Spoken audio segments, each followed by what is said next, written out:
Alright, तो हमने ये डिस्कस कर लिया था केसेस जो थे। अब देखिएगा उसी डिस्कशंस को हम आगे लेके चलते हैं। ठीक है। एक मैं फॉर्मेट आपके सामने लिख रहा हूँ। ठीक है। उस फॉर्मेट को आप एकदम याद रखिएगा। x upon a plus y upon b equal to 1।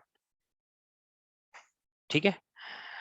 और इसको अगर आप ज्योमेट्रिकली समझना चाहते हो कोऑर्डिनेट पे, तो ये मेरा x एक्सिस, ये मेरा y एक्सिस, ये लाइन कुछ ऐसे काटेगी जिसमें ये वाला पार्ट जो कहलाता है ये एक्स इंटरसेप्ट है, यानी कि ये होगा a,0।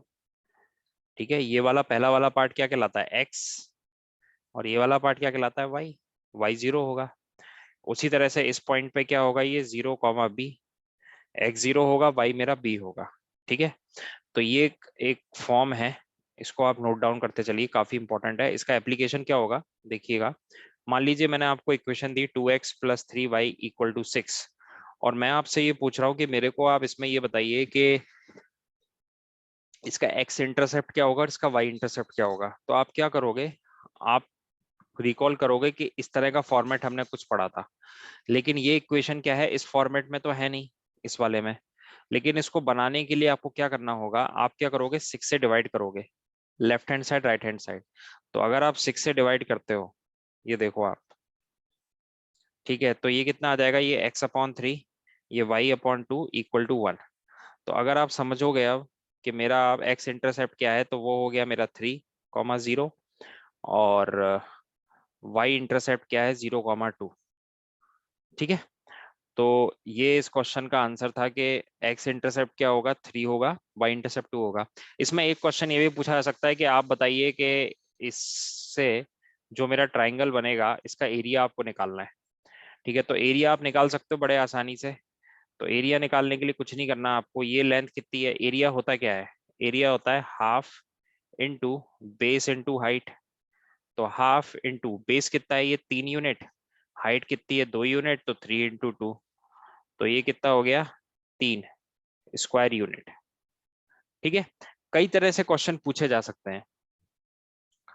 अब यहाँ पे एक चीज और समझिए कि मान लीजिए एक और इक्वेशन दी गई होती। ठीक है। मान लीजिए आपको एक और इक्वेशन दी गई होती, जैसे कि अगर इसी को ही मैं मोल्ड करूं, मैं आपको जैसे कि अगर इसमें एक और बोलता हूं, मैं आपसे बोलता हूं कि अब मेरा क्वेश्चन है that is 3x plus 2y equal to 6। आप मेरे को बताइए कि इसमें x इंटरसेप्ट क्या होगा, मेरा y इंटरसेप्ट क्या होगा। तो आप तुरंत ये चीज रिकॉल करोगे, ये जो रिजल्ट हमने पढ़ा था। तो आप इसको 6 से डिवाइड करो, 6 से आप डिवाइड करो इसे, तो ये कितना आ जाएगा, x upon 2 y upon 3 equal to 1। तो क्लियरली अगर आप समझोगे तो ये कितना आ गया 2, ये कितना आ गया 3। ठीक है। और अगर आपको एरिया निकालना हुआ तो एरिया कितना हो जाएगा, हाफ इंटू ये मेरा बेस इंटू हाइट, तो 3 स्क्वायर यूनिट। ठीक है। तो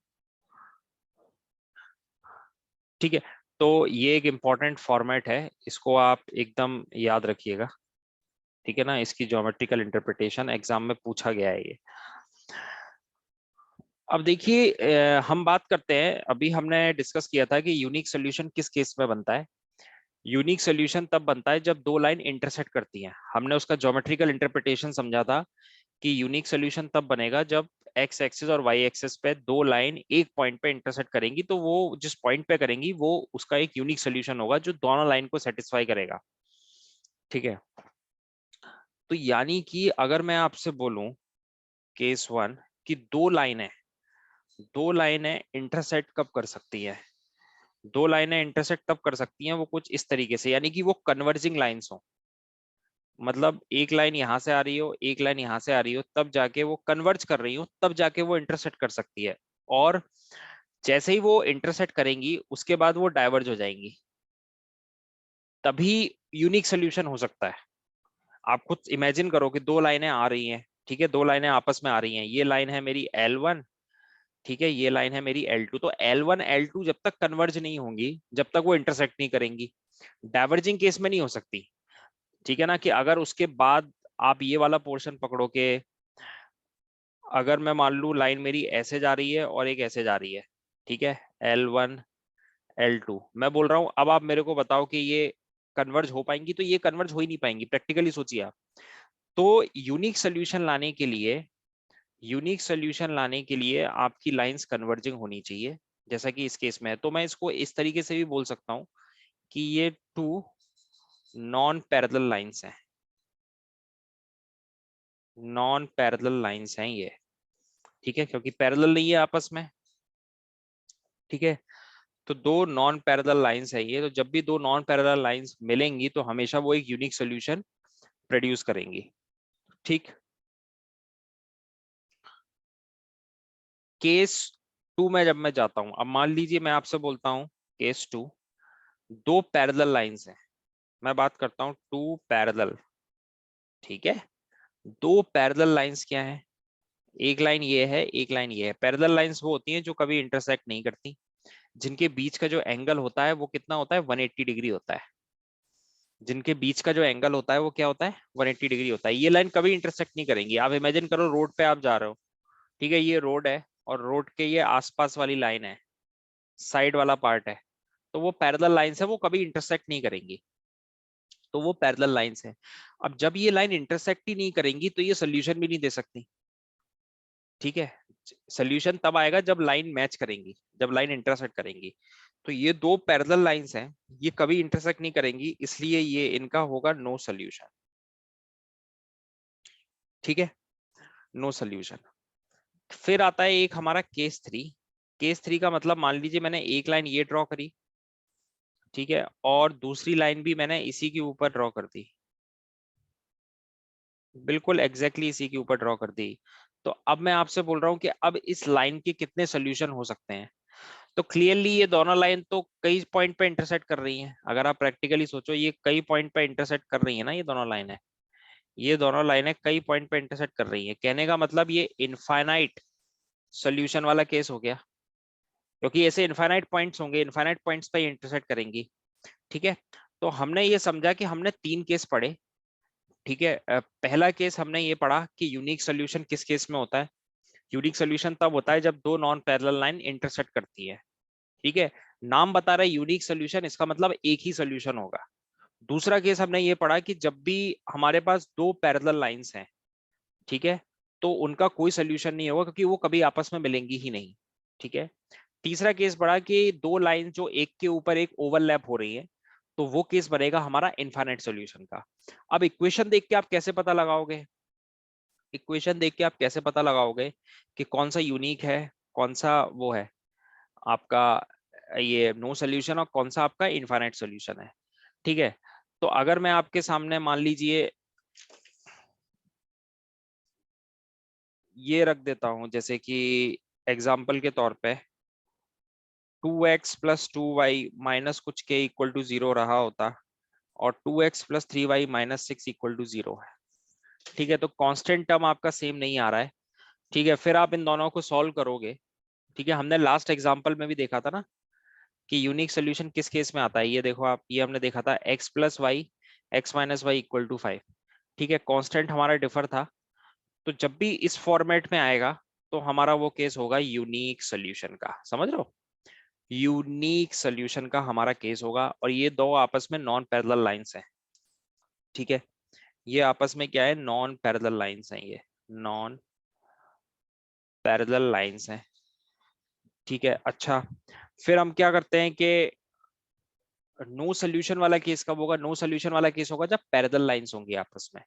तो पैरेलल लाइंस क्या है, मान लीजिए 2x plus 3y minus 6 equal to 0।